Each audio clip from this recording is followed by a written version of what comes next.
Yeah, this is an addendum to my statement that Nikola Jokic is not a top 5 player ever.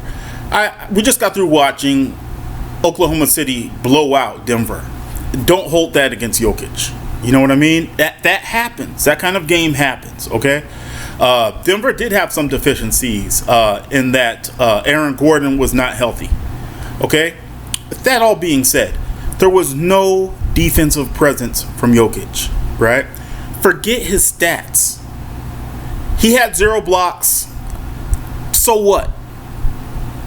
The point is that he had no defensive presence in the paint. Now, if a player from Oklahoma City did go to the hole and Jokic was in the game and Jokic was near them, did they think about him? Yeah. But they, in the same sense that they would have thought about any 7-footer who was on the opposition when they went to the hole, right? It was no difference. What I'm saying is that Jokic does not have a presence that changes the approach to the game of a team. And what does that count for? You know, when people talk about Jokic being MVP, I'm not really tripping about that. In the current NBA, the way the current NBA is set up, I am not tripping about that.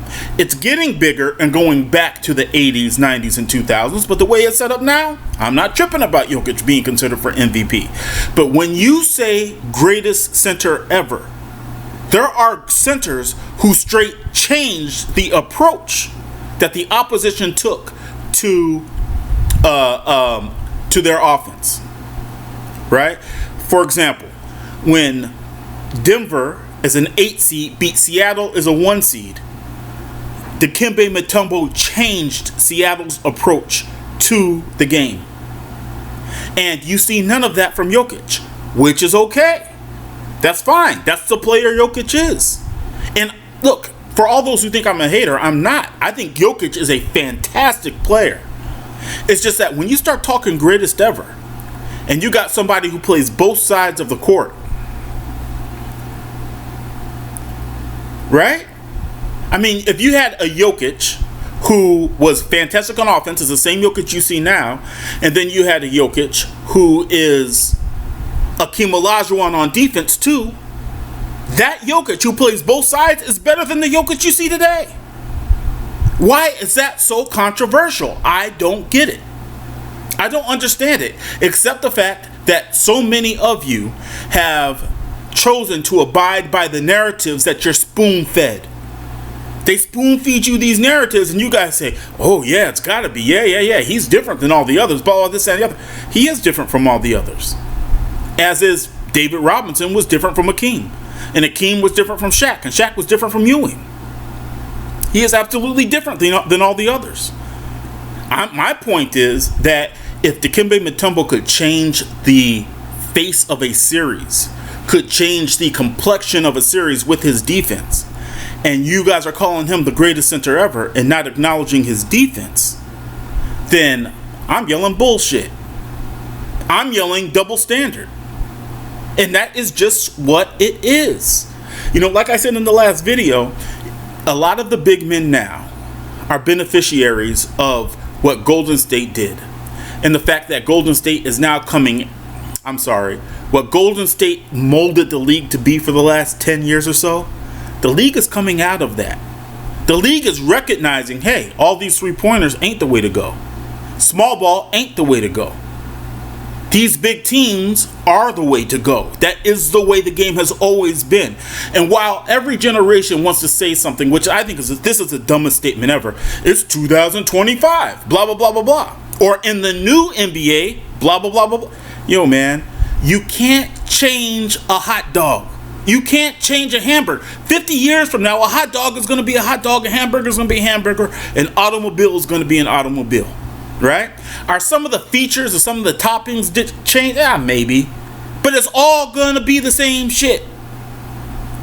And people are trying to convince you that that's not the case. But it is the case.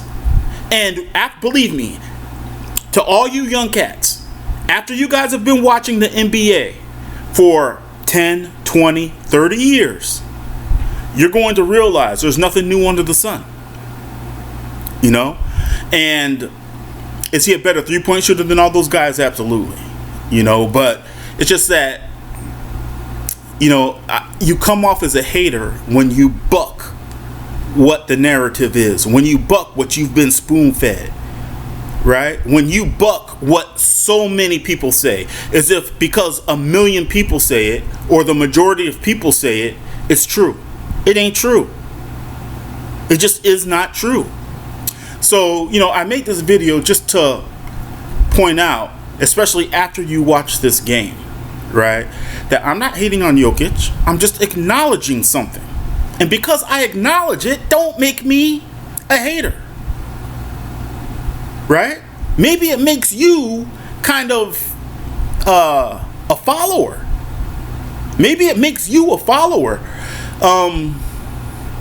I will say, though, and this is going to sound like I'm picking on Jokic. I'm not. If Alex Caruso or Lou Dort guarded Shaq, Akeem Olajuwon, David Robinson, Patrick Ewing, Kareem Abdul-Jabbar, Wilt Chamberlain, so much of a game, they would not be 5 for 9. They'd have 40, 50. I'm just saying, they would.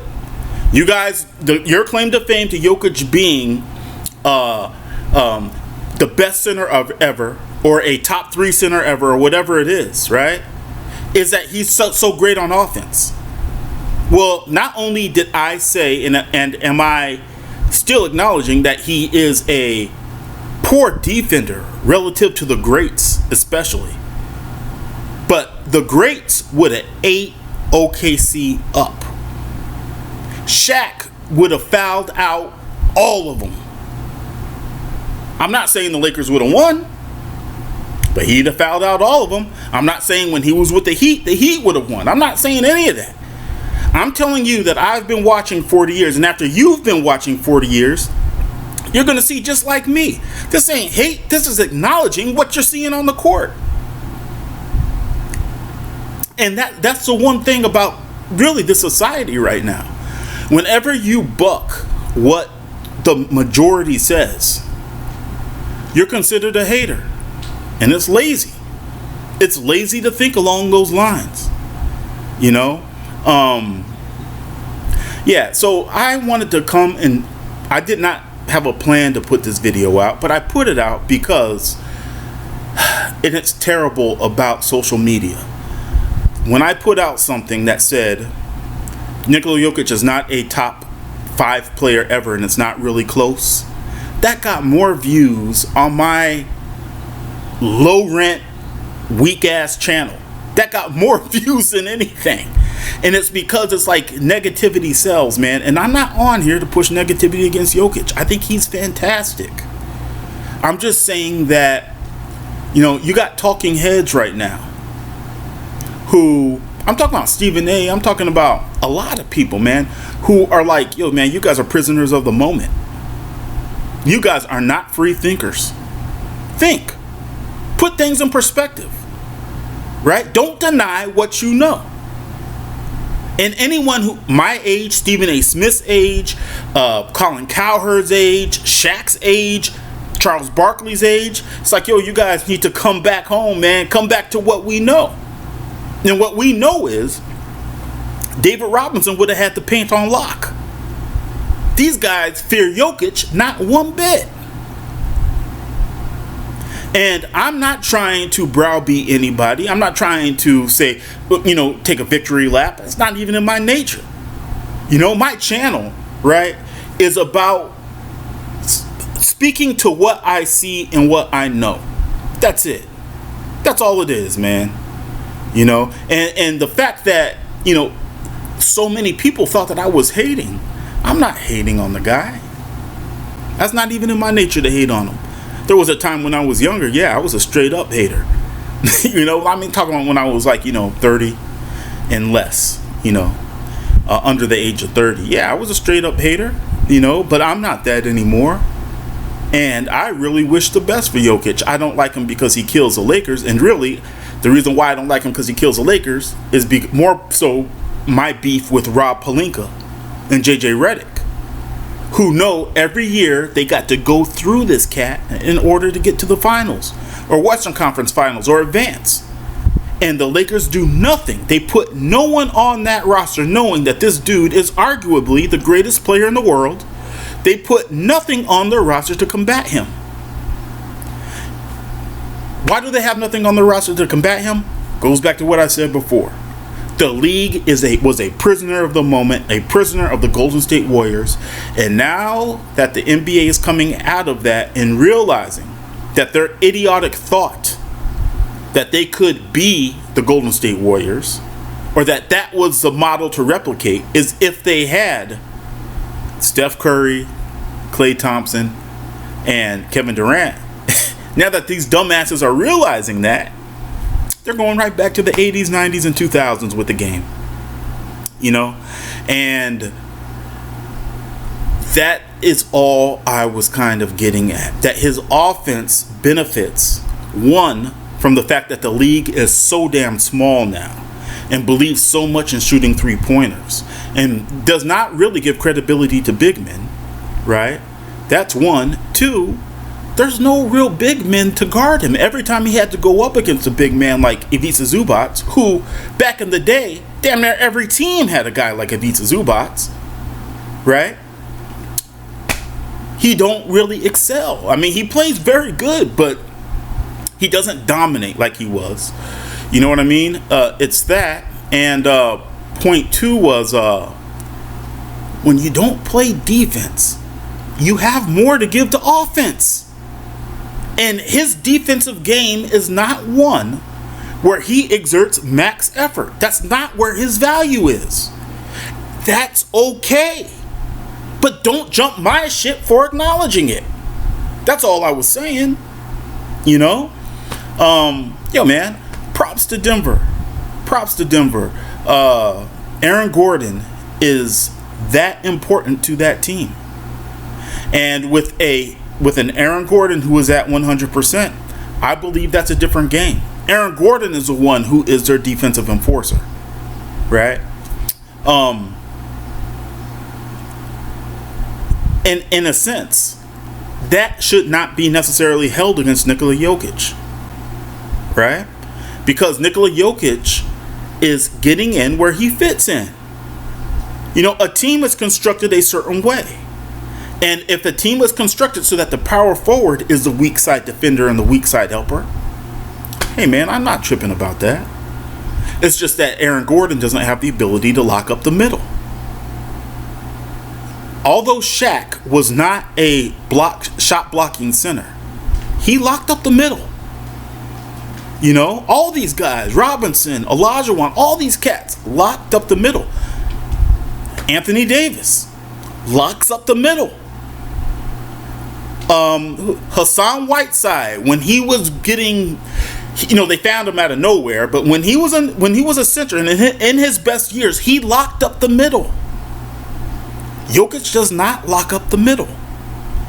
That is uber valuable. It counts. It counts towards your resume if you're talking about someone being the greatest center ever, right? And that's all I was saying. That's all I was saying. Okay, so you know, again, man, I like Jokic. I'm not in this to make some kind of crazy ass statement in order to get views and clicks.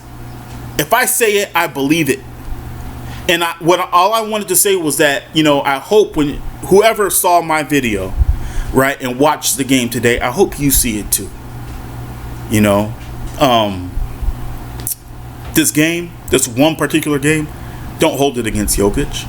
Don't hold it against Denver. It happens. You know what happened today happens, right? And while people don't hold Jordan, oh, it never happened to Jordan. No, it did happen to Jordan. It happened to him many, many times, right? He had so many first round exits and so many series in which it didn't even look like people knew Jordan's team wasn't going to win, right? And people say, oh yeah, he only got there once Pippen got there. Yeah and no. There's a lot more to it than that, right? He got there when Horace Grant got there too. And in those two series in which he lost, right, between he retired and then he lost to Orlando, well, They picked up Dennis Rodman the year after. That helps. My only point is, don't hold this series against Jokic. I'm not going to. I'm not going to do that to him. You know, he's a fantastic player, and I really respect his game, and I really respect his old school style, right? Because the dude, in a sense, is built like the 80s, 90s, and 2000s. He's just not a center that controls the paint. And controlling the paint is a part of the other half of the game that so many want to conveniently dismiss. That's all I was saying. Anyway, this is Pure Uncut Lakers. Please like and subscribe. And just to give you a heads up about the channel, yo, like I said earlier, I speak what I believe. I speak what I know. I speak on what I feel needs to be spoken to. Okay? And I'm not in it for the clicks. This is therapy to me. You know, I got 40 freaking followers. You know what I mean? I'm not in it for that. And I understand that my opinions and where I stand on stuff is not popular. I get it. That's what I speak about. I speak on the crap that is not popular. I don't speak on the stuff that's popular. And if you look at my other videos, I'm not trying to make clickbaity type titles and topics. Right? If something comes up, like it's time for MVP season, or it's time for trade season, or it's time for whatever, I'm going to speak to it. And I'm going to tell you what I think, and I'm not going to do it in a way in which I'm trying to entice you to click on my video. I have no expectation of making a freaking dime off of my videos. I mean, look at the production. I did buy some lights and a camera to up my production. You know what I mean? But if I make money, great. If I don't make money, great. This is therapeutic for me. Anyway, hey man, everybody have a great weekend. Please like and subscribe. I'll see you next time.